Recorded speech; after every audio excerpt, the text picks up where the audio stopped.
mga kabombo. So, nasa linya natin ang ating Bombo International News Correspondent sa Belgium yan. Bombo, itong si Madam Glavy para malaman din natin regarding Christmas celebration sa Belgium, mga kabombo. So, si Bomboin mo na mga kasama mo, Bombo Glavy, magandang gabi sa'yo dyan. Anong oras dyan sa Belgium at kumusta ang lagay ng panahon nyo dyan ngayon? Magandang araw po. 1:39 ng afternoon na po dito. Malamig po dito, mga siguro negative 2 or 3 degrees po. Christmas na Ma'am Glavy, may background ka na Christmas tree. So, Opo. alamin na naman, paano ba sineselebrate dyan sa Belgium yung Christmas? Normally po dito, pag Pasko po, meron po sila rito may mga Christmas market po sila bago po mag-December.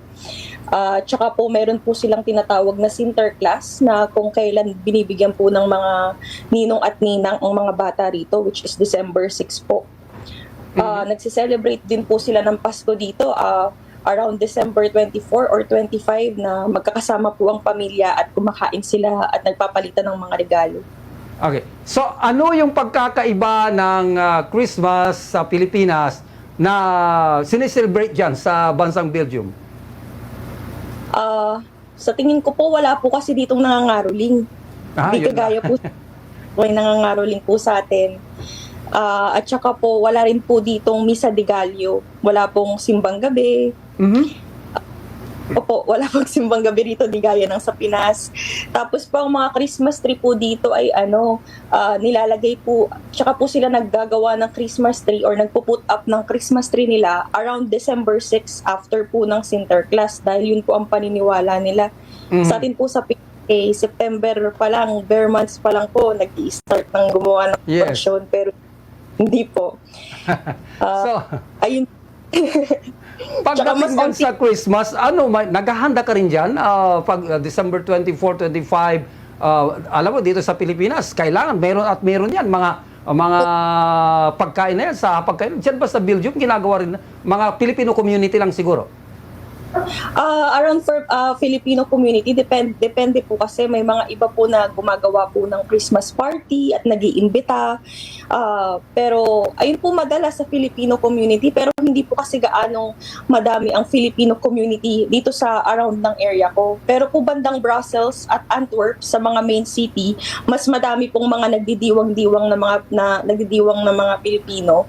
At gumagawa po sila ng mga Christmas party at nag-i-invite ng iba-ibang pamilya kasama ang mga asawa at anak nila. Depende po, minsan po ginagawa po nila ay mixture ng pagkain ng mga Belgian at pagkain ng mga Pilipino.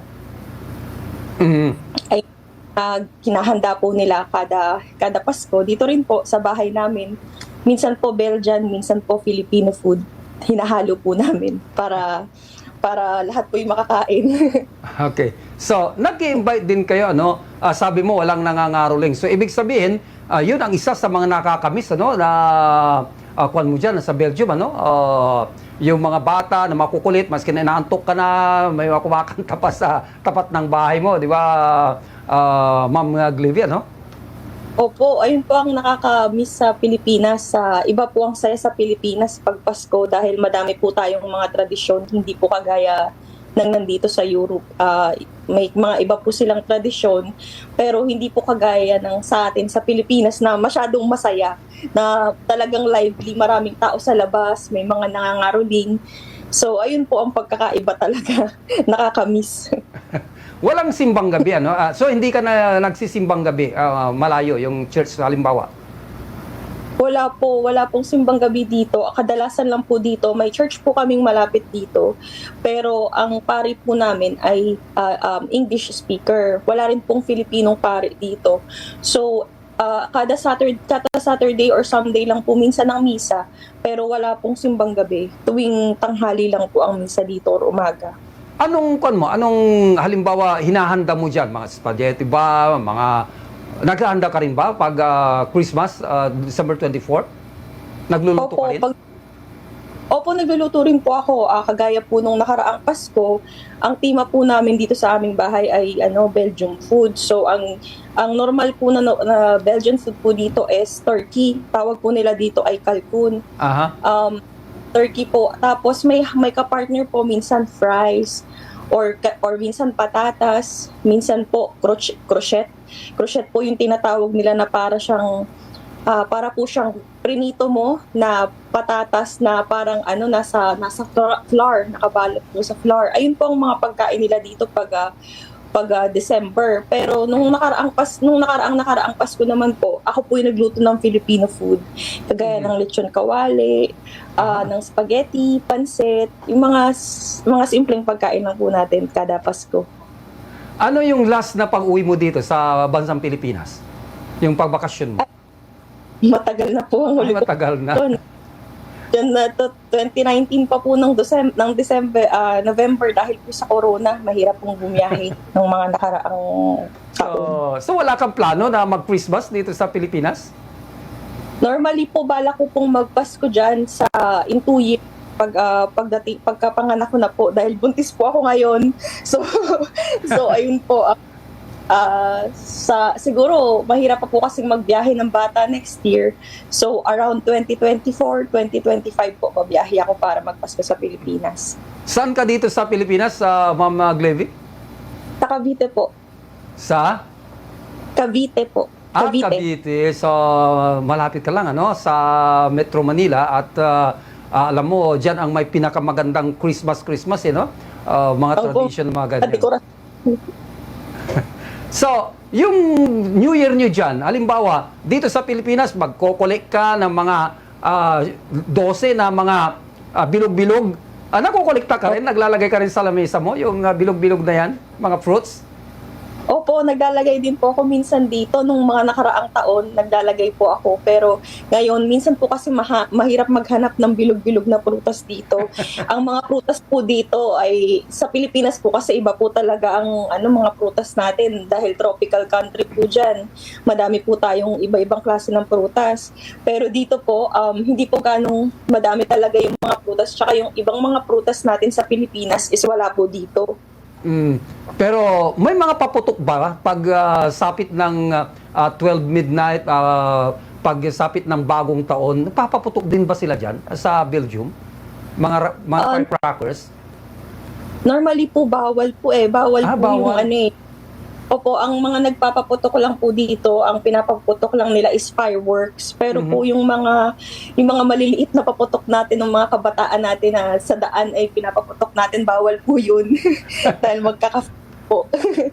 Hindi kagaya sa ating Pilipinas, anywhere mararamdaman mo parang giyera sa kalsada, Bomboglid, sa diyan pala, tahimik na tahimik pag salubong mo sa bagong taon. Opo, dito po tahimik po talaga. Sa totoo lang, minsan po nagpapaingay lang po kami ng radyo, nagbubukas po kami ng radyo dahil sa mga magagandang tugtog pag mag-aalas 12. Aha. Pero po, sa Pilipinas po, di ba, mag-aalas 12, marinig mo na. Dito po hindi. Pero may mga iba po lumalabas para mag-party, para masayang-masaya. Pero may mga iba po dito lang po talaga sa bahay sila. Hindi po kagaya sa Pilipinas na Hindi kayo nag-i-invite ng mga friends pag mga Christmas na yan, mga Filipino friends po ninyo, nasalubungin ang taon, wala naman na. Kanya-kanya na. Minsan po kasi may mga time, pero may mga iba po na wala po talaga silang time dahil dito po sa Belgium, importante po na magkakasama ang pamilya pag mga pagdiriwang po ng Pasko at New Year. So, pag nag-i-invite po kami ng mga kaibigan, siguro po mga November 2 na, yung mga after party po, after ng mismong araw. Kasi ang mga pamilya po ang kasama nila at kasama po namin kada special na okasyon. Okay. At least nalaman namin kung paano pala nyo sineselebrate. Malayong-malayo pa rin, Mas masaya pa rin dito sa Pilipinas, Glevi? Kasi yan ang mga namimiss mo. Isa yan na Christmas sa Pilipinas. Opo, yan po talaga ang nakakamiss sa Pilipinas, ang Pasko at Bagong Taon. iba po talaga ang pakiramdam sa Pilipinas dahil kasama rin po ang pamilya. Okay. Baka gusto mo silang batiin, ano? Yung mahal mo sa buhay na nandito sa Pilipinas. Go ahead, Bongbong Livi. Hello po sa mga kamag-anak ko sa Cavite, pamilyang Toralba at Abing sa bandang Metro Manila sa Fairview.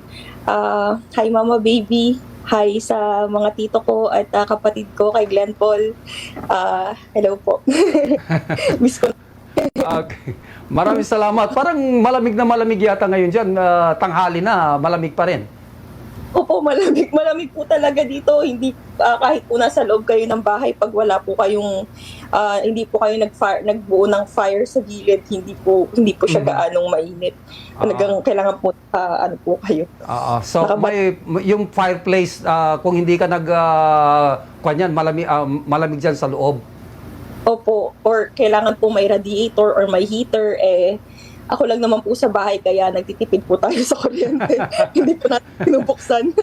Okay. Anyway, maraming salamat, Glenn, sa oras mo, no? At Merry Christmas sa iyo dyan.